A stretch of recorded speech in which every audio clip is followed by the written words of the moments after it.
Russian തലസ്ഥാനമായ മോസ്കോയിൽ വീണ്ടും കനത്ത പോരാട്ടം. യുദ്ധത്തിലെ ചെറിയൊരു ഇടവേളയ്ക്ക് ശേഷം ഉക്രൈൻ നടത്തിയ ഏറ്റവും വലിയ ഡ്രോൺ ആക്രമണത്തിൽ ഒരു ഇന്ത്യക്കാരൻ കൊല്ലപ്പെട്ടു.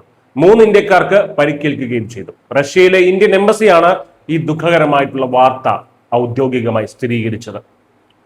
മോസ്കോ മേഖലയിൽ ഞായറാഴ്ച പുലർച്ചെ ഉണ്ടായ വ്യോമാക്രമണത്തിലാണ് ഇന്ത്യക്കാർക്ക് ദാരുണാന്ത്യം സംഭവിച്ചത്. അപകട സ്ഥലവും പരിക്കേറ്റവർ ചികിത്സയിൽ കഴിയുന്ന ആശുപത്രിയും എംബസി ഉദ്യോഗസ്ഥർ സന്ദർശിക്കുകയും ചെയ്തു.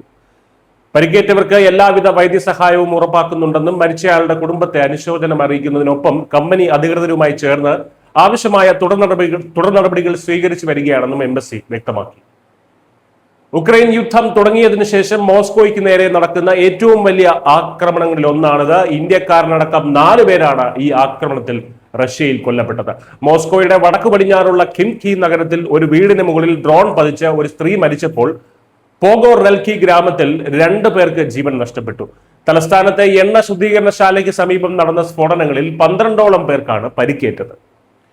കഴിഞ്ഞ ദിവസങ്ങളിൽ തലസ്ഥാനമായ കീവിലടക്കം റഷ്യ കനത്ത ആക്രമണം നടത്തിയതിന് തിരിച്ചടിയായിട്ടാണ് ഉക്രൈൻ ഇപ്പോൾ ഈ മോസ്കോയെ ലക്ഷ്യമിട്ടിരിക്കുന്നത്.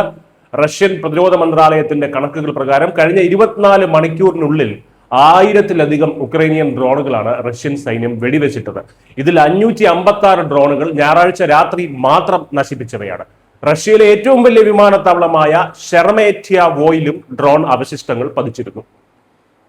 മറുവശത്ത് റഷ്യയും ഉക്രൈനിൽ ശക്തമായിട്ടുള്ള ആക്രമണം തുടർന്നു വരികയാണ്. ഞായറാഴ്ച രാത്രി മാത്രം 287 ഡ്രോണുകളാണ് റഷ്യ ഉക്രൈന് നേരെ പ്രയോഗിച്ചത്. ഇതിൽ ഭൂരിഭാഗവും ഉക്രൈൻ തകർത്തെങ്കിലും ആക്രമണങ്ങളിൽ ഡിനിപ്രോ പെട്രോവസ്ക് മേഖലയിൽ 8 പേർക്ക് പരിക്കേറ്റിട്ടുണ്ട്.